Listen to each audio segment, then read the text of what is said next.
चढ़ल जवानी छोड़ता पानी सुनाए राजा जानी जल्दी से आजा हमके ले जा बुझतनी परेशानी अब के न अइब हमके न ले जइब त क देब नीलाम जवानी अब के न अइब हमके न ले जइब त क देब नीलाम जवानी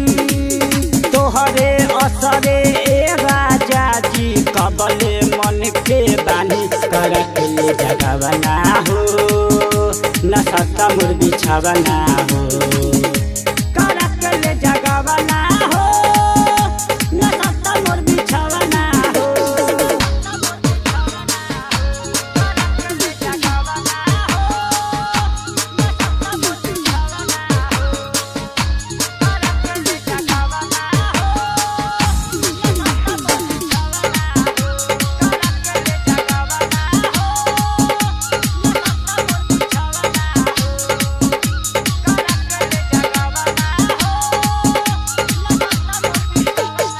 जवानी ऐसे जैसे खदक के अदहन के पानी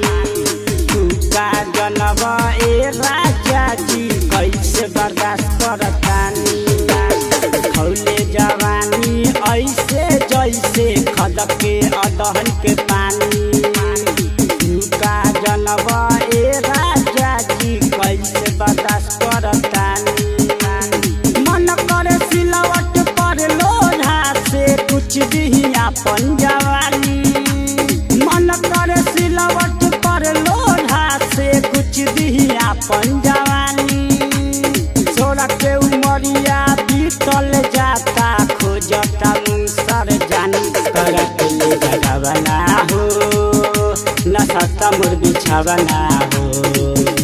करक ले जगवना हो न सत्ता मोर बिछावना हो